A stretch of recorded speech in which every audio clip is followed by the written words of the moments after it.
God said in the Bible, take heed to the flock which the Holy Spirit has made you a watchman over.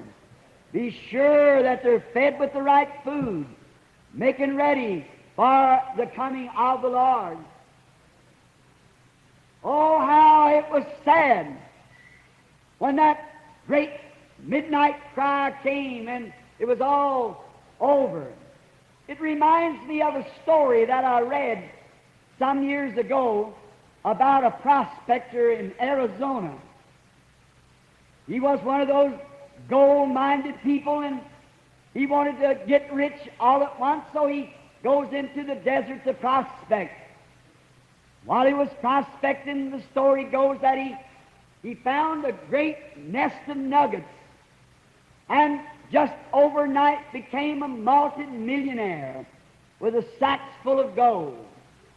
And he packed his burro, and he and his burro and faithful dog started back to civilization with the sweat flying from his face, his eyes are glittering, and on his road to have a good time the rest of his life. So when he was nearing to his place where his destination was to be, they said there was an old abandoned shack.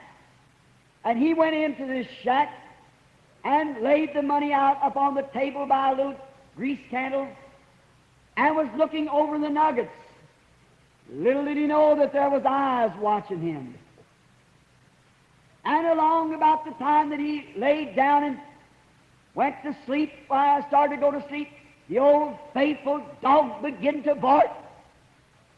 And he was laying on his pillow thinking, oh, tomorrow I'll change these nuggets for currency, and I'll buy great cars, and I'll drink good whiskey, I'll do all these things and have a big time, and I'll go to every dance, and all he would do, daydreaming that, and his dog kept barking away.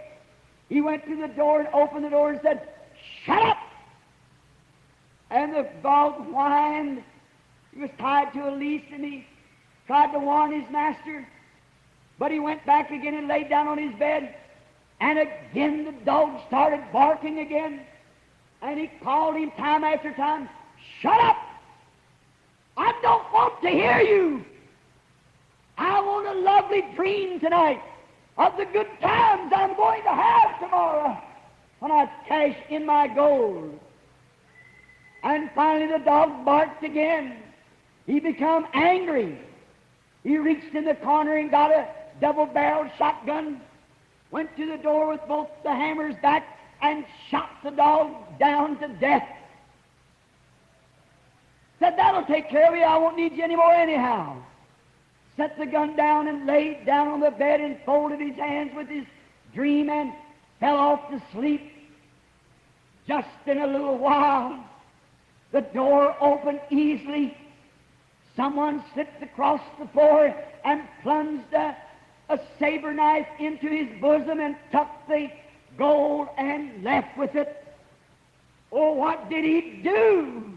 He killed the voice that was warning him. Let that not be our stand.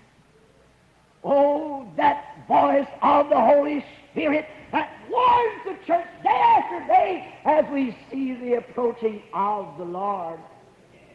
Let's not steal that voice by ignoring it and turning it away, but let's take heed to the warning that it gives us. God has watchmen over His heritage.